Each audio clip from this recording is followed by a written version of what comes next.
तो जय हिंद दोस्तों। तो अक्सर जो लोग कहते हैं कि घर पे हमें हमारी पसंद की चीज़ें नहीं आती है या हमें हमारी पसंद की चीज़ें नहीं मिलती है, तो भाई मैं आपको बता देता हूँ कि ये हमारा टिफ़िन है जो डेली बाहर से आता है।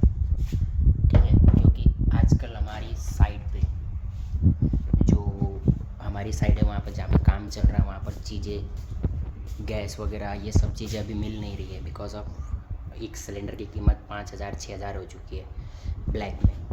तो हम लोग तो भाई वो प्राणी हैं जो घूमते फिरते रहते हैं। तो अब हम टिफ़िन से खाना खाते हैं। ये टिफ़िन लंच पे आता है मेरे, और एक रात को आता है। सुबह का नाश्ता हम छोटा मोटा बाहर करते हैं। तो अब मैं आपको ये बताना चाहता हूँ कि इस टिफ़िन में हर एक वो चीज़ आती है। कभी कभी जो चीज़ बिल्कुल पसंद नहीं है, कभी कभी वो दाल आती है जो बिल्कुल पसंद नहीं है, कभी कभी तो ऐसी सब्ज़ी आती है बैंगन की सब्ज़ी जो मैं कभी नहीं खाता हूँ और वो खानी पड़ती है। तो परिस्थितियाँ हैं, है ना, लाइफ कॉम्प्रोमाइज़ करनी पड़ती है।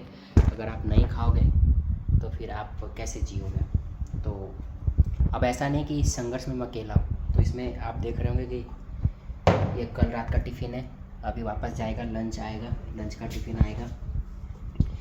इसमें 4 खाने हैं। इन 4 खानों में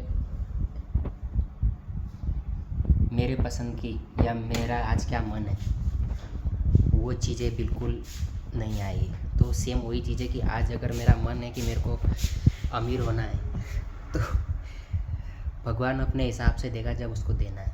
अभी उसका मन नहीं मुझे देने का, तो वो ये जो भी दे रहा है वो मैं एक्सेप्ट कर रहा हूँ बिकॉज ऑफ रीज़न कि भाई हमने शुरुआत यानी कि हमने जो नींव रखी वो नींव हमने गलत रखी है। तो अब हम उस चीज़ को डिनाई नहीं कर सकते क्योंकि उसका रिज़ल्ट अब हमको मिल रहा है, और अभी जो भी चीज़ मिल रही है उसको एक्सेप्ट कर रहे हैं क्योंकि आने वाले टाइम पे अब आप समझो कि आने वाले टाइम पे क्या देगा कुछ मालूम नहीं है। तो चलते हैं ड्यूटी पे। टिफ़िन वाले को फ़ोन किया, टिफ़िन के लिए रुका हूँ, टिफ़िन आएगा लेके जाऊँगा, टिफ़िन रिटर्न भी करना है।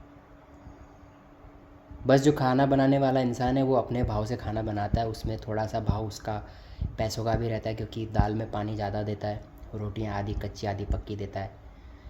लेकिन हम उस खाने को उस भाव से खाते हैं कि हमने पूरे दिन भर इस खाने के लिए जो मेहनत की है उसका ये नतीजा है। तो सिंपल सी चीज़ है कि ईश्वर को मानने का भी सेम वही पर्पस है कि कुछ लोगों ने राम मंदिर में चंदा चोरी किया, उनके लिए ईश्वर एक पैसा कमाने का ज़रिया था। हमारे लिए आस्था थी तो हमने चंदा दिया, और ये आस्था कभी टूटेगी नहीं क्योंकि भोजन और राम दोनों एक ही समान है। तो भोजन खाना पड़ता है, राम को जीना पड़ता है। राम एक धर्म है, राम को अपने अंदर रख के जीना पड़ता है। इस तरह समझ लीजिए कि अगर राम को पाना है या राम को जीना है तो लगातार निरंतर मेहनत करनी पड़ेगी। अपने अंदर वो सारे गुण लाने पड़ेंगे जो समाज में अच्छा बोलना, अच्छा बैठना और अच्छे संस्कारों के बीच में आता है।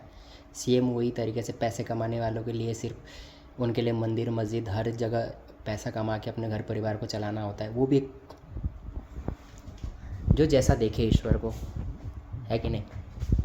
चलिए चलते हैं। जय हिंद।